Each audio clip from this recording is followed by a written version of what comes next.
할렐루야. 오늘 저는 여러 성도님들과 함께 여호와는 나의 목자시니 부제목 주님을 목자로 모신 사람의 복됨 이런 제목으로 시편 23편을 중심으로 말씀을 나누겠습니다.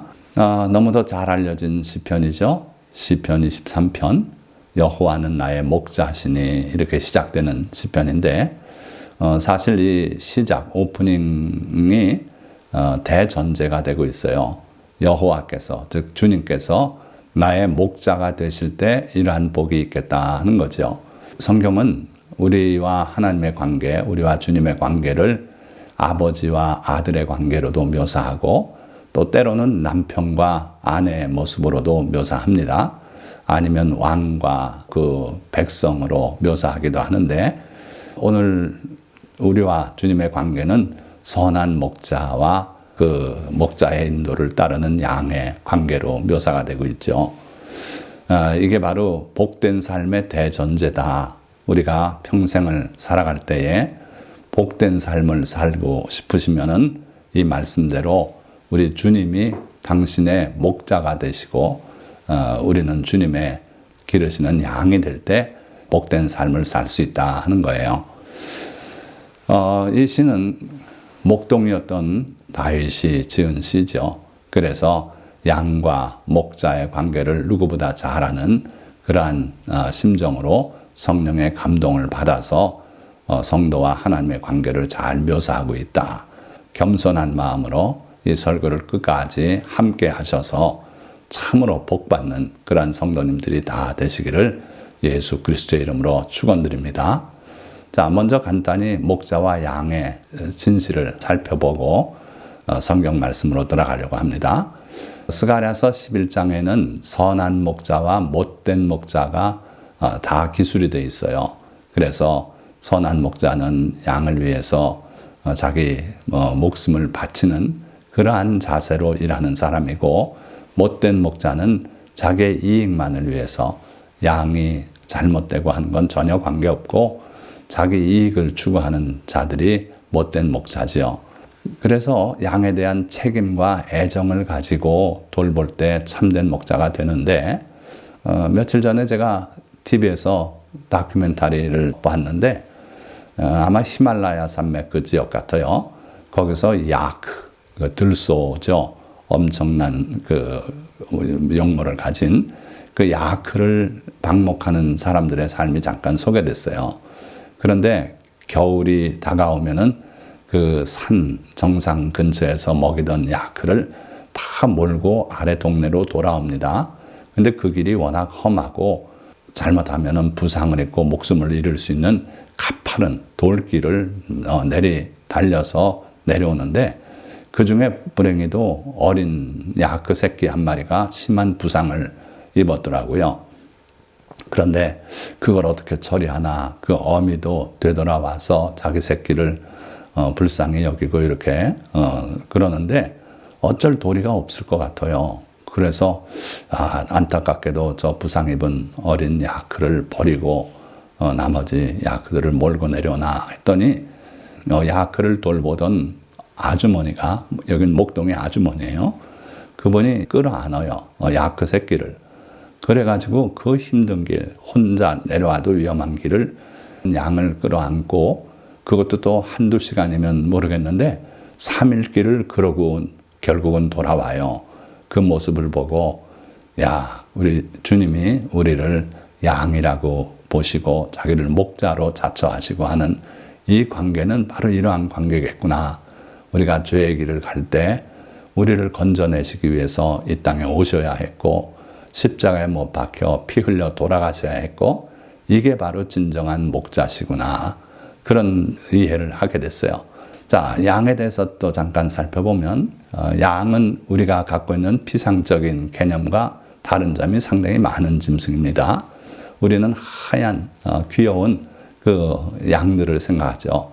그러나 실제로는 양은 흰 양만 있는 게 아니고 검은 양도 있어요. 제가 오래전에 미국의 연구소에 연구 생활을 할 때 보니까 처음엔 저거 뭔가 했어요. 검은 양이에요. 얼굴 부분이 다 검해요. 그런데 양의 품종이 수백 종이 되는데 그 중에는 몸뚱이까지 검은 양도 있답니다. 그래서 우리가 양 하면은 흰 양을 생각하는데 그렇지만은 않다. 또 양은 뿔이 없다. 염소는 뿔이 있다. 이렇게 잘못 생각하는 분이 있는데 양들도 뿔 있는 양이 많습니다. 산양은 말할 것 없고 기르는 양 중에도 뿔이 있는 종류가 많다 그래요. 또 긴 꼬리를 가지고 있는 양 생각해 보셨습니까? 그런 양이 있어요. 꼬리를 가지고 태어나는데 어릴 때 그 꼬리를 잘라준대요. 자, 그리고 양은 시력이 우리 인간과는 참 다른데 300도를 인식한대요. 우리는 180도 이렇게 전면만 인식을 하죠. 근데 300도면 뒤통수까지 거의 다 인식하는 거예요. 그리고 청력이 뛰어나다고 합니다. 그러나 300도를 인식하지만 가까운 데만 보는 거예요. 조금만 떨어져도 그걸 잘 인식을 못한답니다. 그래서 양들을 풀밭에 놨을 때 이쪽보다 저 앞에 풀이 많아도 그걸 보고서 야 저기 풀 있다 그러고 가질 않나요? 리더가 가면은 뒤따라갈 뿐이에요. 시력이 그렇게 깊지 않기 때문에 그렇답니다. 2005년도에 터키에서 1,500마리의 양떼가 다 절벽 아래로 떨어져서 그 중에 400마리가 죽은 그런 사고가 일어났어요. 그래서 양들이 비관하고 자살을 했는가. 근데 그렇지 않고 리더 한 마리가 절벽 근처로 가다가 글로 떨어진 거예요. 그러니까 나머지 양들이 그 리더의 뒷공문을 보고 따라가다가 다 떨어진 거예요. 그래서 먼저 떨어진 양은 죽고 그 위에 떨어진 양들은 살고 해서 400마리가 죽고 나머지는 목숨을 건졌죠. 자, 어쨌든 양들은 이렇습니다. 그래서 성경은 각기 제 길로 갔다고 그렇게 묘사하고 있어요. 목자가 없을 때 그런 일이 일어나죠. 그렇게 해서 각기 자기 방식으로 가다가 길을 잃게 되고 이런 일이 벌어진다 하는 거예요. 자, 양이 이렇기 때문에 목자가 필요해요. 목자가 있어야 인도를 하고 안전한 삶을 영위할 수 있는 게 양이다. 자, 그러면 이사야 40장 11절 말씀. 보라, 주 여호와께서 장차 강한 자로 임하실 것이요 상급이 그에게 있고 봉이 그의 앞에 있으며 그가 목자같이 양떼를 먹이시며 어린 양을 그 팔로 모아 품에 안으시며 젖 먹이는 암컷들을 온순히 인도하시리로다. 이것은 하나님의 백성이 잘못된 목자들을 만나서 그렇게 고생하고 우상 숭배를 또 따라하고 이러다 외적의 침입을 받고 이제 나라가 멸망할 수밖에 없는 그런 처지에 놓였을 때 하나님께서 이사야 선지자를 통해서 그리고 또 여러 선지자들을 통해서 그 당시 상황을 말씀하시면서 장차 하나님께서 목자가 되어서 직접 와서 그들을 살피고 기르고 하시겠다는 말씀을 하고 계신 거예요. 보라, 주 여호와께서 장차 강한 자로 임하실 것이고 그는 목자같이 양떼를 먹이시며 어린 양을 그 팔로 모아 품에 안으시며 젖 먹이는 암컷들을 온순히 인도하시리로다. 아름다운 모습 아닙니까? 그렇게 하나님께서 직접 하시겠다는 말씀이고 그 말씀이 좀 더 구체적으로 에스겔 선지자를 통해서 내가 친히 내 양의 목자가 되어 그 잃어버린 자를 내가 찾으며 쫓기는 자를 내가 돌아오게 하며 상한 자를 내가 싸매주며 병든 자를 내가 강하게 하려니와. 그래서 우리 하나님께서 목자가 되는 꿈을 품고 계신 걸 볼 수 있고요. 결국 그분이 아들로서 이 땅에 이렇게 오셨어요. 나는 선한 목자라. 나는 내 양을 알고 양도 나를 아는 것이 아버지께서 나를 아시고 내가 아버지를 아는 것 같으니 나는 양을 위하여 목숨을 버리노라. 여러분들 양의 머리가 얼마나 똑똑한지 아십니까? 최소 50의 얼굴을 기억한대요. 그러니까 목자의 얼굴도 기억하고요. 그 다음에 자기하고 친한 양의 얼굴도 기억하고 짖으면서 몰아대는 개 얼굴도 기억하고 50의 얼굴을 기억한다는 건 동물로선 상당한 지능이에요. 그래서 양은 목자를 안다 그러셨어요. 그리고 목자로 오신 우리 주님이 또 양을 안다 그러셨어요. 목자가 양을 아는 것은 더 대단하지요. 우리 같으면 어떻게 그렇게 할까 하는데 실제로 수백 마리의 양을 몰고 다니는 목자가 그 양 한 마리 한 마리의 이름을 알고 특성을 안대요. 그래서 그 목자가 양을 이름으로 부르기도 하고 그 양떼 전체를 인도해 다니죠. 그러면서 아까 말씀드린 것처럼 상처 입은 그 새끼를 끌어안고 3일 길을 가는 그 아주머니처럼 우리 주님은 우리를 아시고 그리고 우리를 위해서 목숨을 버리겠다고 말씀하고 계세요. 자, 이 예수 그리스도와 아버지 하나님은 하나인 신분이에요. 그래서 예수님께서 분명히 말씀하기를 나와 아버지는 하나이니라. 그렇게 말할 때 유대인들이 돌을 들어 예수님을 치려고 했던 적이 있어요. 우리 주님은 이 양들을 길을 잃었을 때는 찾도록 찾아다니시는 주님이시다 그랬어요. 그러면 주님이 목자가 되시는 양의 삶은 어떠한 것인가? 첫째 보니까 부족함이 없는 삶이에요. 시편 23편 1절이죠. 여호와는 나의 목자시니 내게 부족함이 없으리로다. 하나님께서 나의 목자가 되시니까 나는 부족함이 없다. 내 평생에 부족함 없는 삶을 살게 될 것이다. 그러한 고백인 거죠. 그래서 신명기 2장 7절 말씀 보니까 하나님께서 이스라엘을 40년 동안 인도하고 나서 내 하나님 여호와께서 이 40년 동안을 너와 함께 하셨으므로 내게 부족함이 없었느니라. 자, 그 40년의 세월에 부족함이 없었대요. 그런데 그들이 살아왔던 환경은 광야예요. 아무것도 없는 광야 아닙니까? 물도 부족하고 그 양들을 먹일 풀도 없고 그런 아주 열악한 환경을 통해 살아왔는데도 부족함이 없었대요. 바로 이와 같은 은혜가 여호와 하나님 우리 주 예수 그리스도를 목자로 모신 여러분들에게 이루어지기를 축원드립니다. 그러나 이러한 부족함 없는 삶은 누구에게나 보장된 건 아니죠. 누가복음의 탕자는요.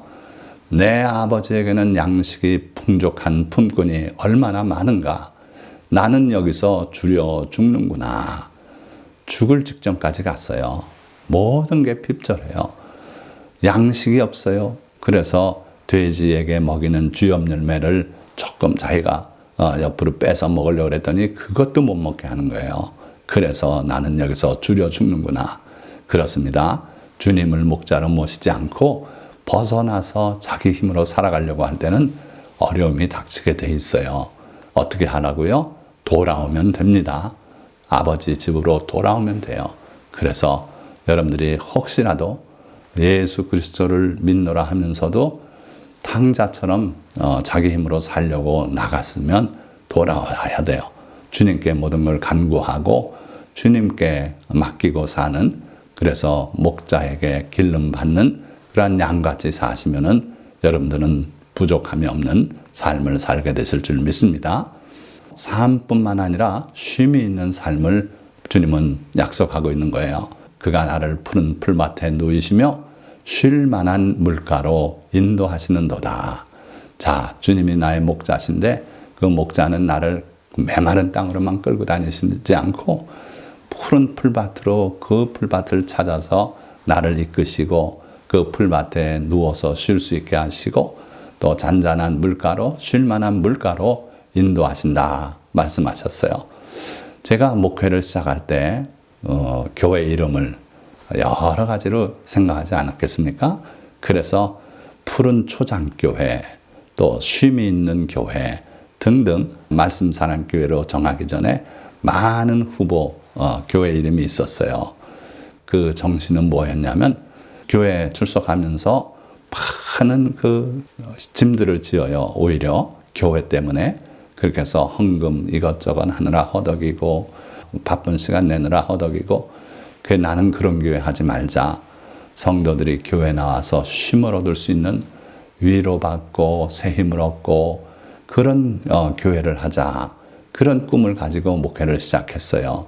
그런데 주님이 우리를 인도하시는 삶이 그렇다는 거예요. 예수님께서도 마태복음에 그렇게 말씀하지 않아요? 수고하고 무거운 짐진 자들아 다 내게로 오라. 내가 너희를 쉬게 하리라. 주님은 우리를 긍휼히 여기시는 분이에요. 우리가 메마른 환경 속에서 광야에서 애달퍼하고 쉬지 못하고 짐지고 애쓰고 그럴 때 다 오라 그러셔요. 그래서 쉬게 하시겠다는 게 주님의 약속이에요. 그래서 우리 주님은 부족함이 없는 삶에다 둘째로는 쉼이 있는 삶을 약속하고 계시더라 하는 거죠. 에스겔 34장 15절에도 내가 친히 내 양의 목자가 되어 그것들을 누워있게 할지라 주 여호와의 말씀이니라. 아멘. 하나님 아버지도 우리의 목자가 되셔서 우리를 누워있을 수 있게 쉴 수 있게 그렇게 하시겠다는 말씀이에요. 자, 약속하실 뿐만 아니라 명령하고 계신데 출애굽기 20장 엿새 동안은 힘써 내 모든 일을 행할 것이나 일곱째 날은 내 하나님 여호와의 안식일인즉 너나 내 아들이나 내 딸이나 내 남종이나 내 여종이나 내 가축이나 내 문 안에 머무는 객이라도 아무 일도 하지 말라. 쉬라는 거예요. 복된 쉼을 명하고 계시지 않습니까? 신명기 5장에 가도 십계명이 나오는데 여기서는 아무 일도 하지 못하게 하고 내 관할에 있는 모든 자들로 일하지 못하게 하고 쉬게 하라는 거예요. 그래서 우리 하나님은 쉼을 명령하고 계시다. 그러니까 쉼을 주시는 하나님이고요. 셋째, 소생의 은혜를 누리는 삶을 약속하고 계세요. 3절 상반절을 보니까 내 영혼을 소생시키시고, 자, 소생시킨다는 건 뭡니까? 아주 죽은 사람을 살리는 거, 그거 말고요.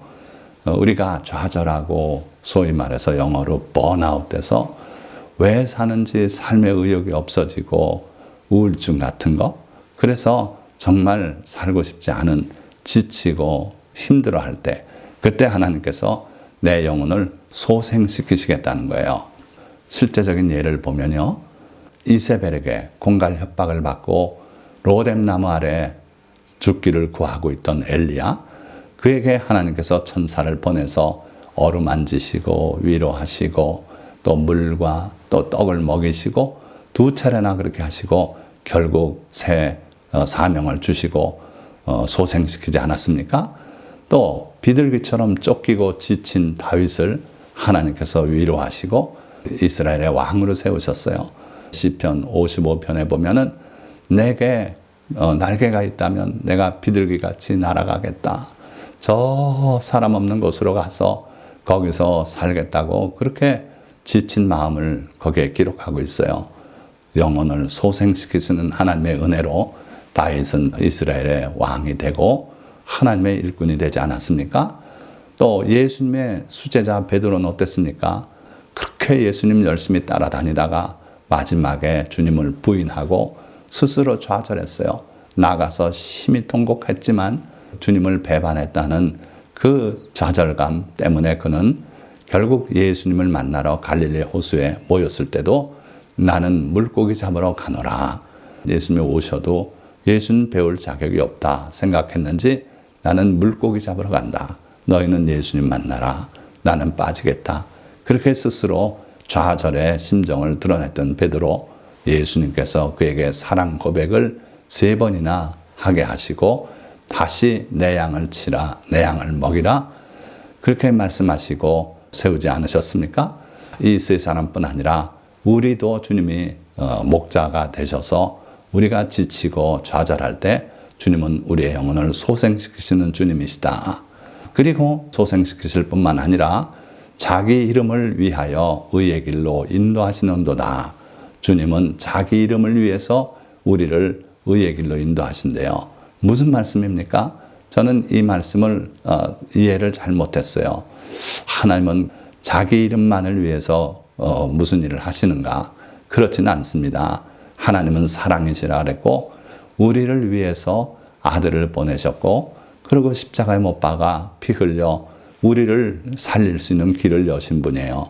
그러나 우리 하나님은 우리를 위해서 일을 하시지만 또한 자기 이름을 위해서 일을 하시는 분이에요. 하나님의 거룩한 이름이 더러워지면 그 백성이고 그 자녀인 우리 또한 부끄러움을 당할 수밖에 없는 거예요. 우리 하나님은 그래서 자기 이름을 특별히 높이길 원하시는데, 예수님도 그래서 기도를 가르치실 때 그 첫 번째 내용이 이렇게 시작되지 않아요? 그러므로 너희는 이렇게 기도하라. 하늘에 계신 우리 아버지여, 이름이 거룩히 여김을 받으시오며. 이게 기도의 시작이에요. 기도를 여는 문이에요. 그래서 우리 하나님의 이름이 거룩히 여김을 받으시기를 간절히 바라는 그런 우리 마음이 있어야 된다는 거예요. 이런 마음이 없으면은 나머지 기도는 정말 이기적인 기도뿐이 안 돼요. 그래서 여러분들이 그 무엇보다도 우리 아버지 하나님의 이름이 거룩히 여김을 받으실 수 있도록 그렇게 살고 그렇게 기도하고 해야 된다 하는 거예요. 자, 그래서 하나님은요, 자기 이름을 얼마나 소중히 여기시냐 하면, 내 이름을 기념하게 하는 모든 곳에서 내게 임하여 복을 주리라. 우리 하나님, 우리 주 예수 그리스도의 이름이 있는 그곳이 어떤 곳이든 그 주님의 이름을 기념해서 모이는 곳, 교회가 될 수 있겠고 기도원이 될 수 있겠고 또는 개인의 가정이 될 수도 있어요. 그런 곳에 주님이 임하셔서 복을 주시겠다 약속하셨어요. 주님은 자기의 이름을 이렇게 귀하게 여기시고 그렇습니다. 자, 그러면 지금까지 말한 세 가지 복, 부족함이 없는 삶, 또 쉼이 있는 삶, 그리고 소생하게 하시는 삶, 그렇게 좋은 일만 우리 생애에 따르는가? 때로는 그렇지 않고요. 내가 사망의 음침한 골짜기로 다닐지라도 해를 두려워하지 않을 것은 주께서 나와 함께 하심이라. 주의 지팡이와 막대기가 나를 안위하시나이다. 다시 말하면 동행과 지켜주심이 있는 삶이 우리에게 있다 하는 거예요. 이렇게 사망의 음침한 골짜기를 가지 않으면 좋겠지요. 그러나 주님은 우리가 사망의 음침한 골짜기로 지나게 그렇게 하시는 수도 있다는 거예요. 자, 그러나 그럴 때라도 두려워할 필요가 없다. 그 이유는 간단해요. 주님께서 나와 함께 하시기 때문이다. 함께 하셔서 주님의 지팡이와 막대기로 나를 지켜주시기 때문이다 하는 거죠. 비록 나와 손잡고 그렇게 나란히 가진 않으시더라도 주님이 내 앞길을 먼저 가시고 우리를 지켜주신다. 이걸 여러분들이 믿으시고 두려움 없이 사망의 음침한 골짜기라도 따라 나서시기를 축원드립니다. 시편 91편에는 그가 너를 위하여 그의 천사들을 명령하사 내 모든 길에서 너를 지키게 하심이라. 그들이 그들의 손으로 너를 붙들어 발이 돌에 부딪히지 아니하게 하리로다. 이 아래 그림 보세요. 하늘에서 번개가 치고 소란해도 주님이 손으로 이렇게 가려주시면 그 밑에는 맑은 하늘이 있고 푸른 들판이 있고 이러리란 것이에요. 그래서 주님께서 우리를 지켜주시는 그 은혜가 있다. 그뿐 아니라 때로는 주님이 내리시는 재앙을 넘어가게도 하시는 은혜가 있다. 이건 6월절의 은혜를 생각하시면 돼요. 주께서 보내신 죽음의 천사가 모든 집에 들어와서 장자들을 다 치는데 그 문에 어린 양의 피가 발려져 있는 집은 넘어가리라 약속하셨고 그렇게 하셨어요. 그래서 여러분들의 생애에는 주변에 많은 사람들이 넘어지고 쓰러지고 그런 일이 벌어져도 주님께서 그 재앙을 넘어가게 하시는 은혜가 있다 믿으시고 늘 그렇게 기도하시길 바랍니다. 넘어가는 은혜를 허락하여 주옵소서. 6월절의 은혜를 허락하여 주옵소서. 이렇게 기도하면 모든 재앙이 여러분들을 넘어갈 줄 믿습니다. 6번째, 헤세드 사랑이 실현되는 삶이 주님을 목자로 모신 사람들에게 약속된 삶이에요. 5절 말씀 보니까 주께서 내 원수의 목전에서 내게 상을 차려주시고 기름을 내 머리에 부으셨으니 내 잔이 넘치나이다. 내 원수의 목전에서 그렇게 하신다는 거예요. 하나님은 사랑이시고 모든 인류를 한 사람 한 사람 다 사랑한다고 그렇게 늘 말하는 분이 있지만 하나님께서는 사랑하는 자기 백성이 있고 그 백성과 대적하는 자들을 원수로 그렇게 갈라놓으시고 내 원수의 목전에서 내게 상을 차려주신다 그랬어요. 자, 이게 바로 헤세드 사랑이에요. 헤세드는 자비라고도 번역됐고 영어 성경에서는 loving kindness라고도 번역됐지만 그 내용을 잘 살펴보면 차별적인 은혜를 베푸시는 그 하나님의 자비, 이게 바로 헤세드더라고요. 그래서 내 원수가 있는데 내 원수의 목전에서 내게만 상을 차려주세요. 이런 은혜가 헤세드 사랑이에요. 그래서 우리 예수님을 통해서 하나님의 백성이 된 모든 성도들은 참 복된 존재다. 왜냐하면 하나님께서 우리와 우리의 대적되는 자들을 분명히 구분하시고 그들의 목전에서 오히려 상을 베풀어 주시는 그런 하나님의 은혜가 있다. 틀림없이 그래요. 그래서 하나님은 자기 백성에게는 어둠을 내리지 않고 빛을 주셨고 자기 백성이 있는 곳에는 재앙을 퍼붓지 않고 그 애굽 사람들에게만 퍼붓고 이러신 일이 한두 번이 아니지 않습니까? 그래서 여러분들은 온 세상의 어려움에 빠져도 하나님은 헤세드 사랑으로 우리를 구별하시고 은혜를 베풀어 주시고 긍휼히 여길 것이다. 믿으시고 그와 같이 살아가시기를 주님의 이름으로 축원드립니다. 자, 마지막으로 영생의 복이 약속되어 있어요. 내 평생의 선하심과 인자하심이 반드시 나를 따르리니 내가 여호와의 집에 영원히 살리로다. 자, 그래서 하나님을 목자로 모시는 사람의 삶은요, 부족함이 없는 삶에서 시작돼서 결국은 영생에 이르는 그러한 복이 있어요. 그래서 우리가 사는 동안 평생토록 하나님의 선하심을 맛보아 알게 되겠고, 그리고 하나님의 차별적인 사랑, 인자하심, 헤세드입니다.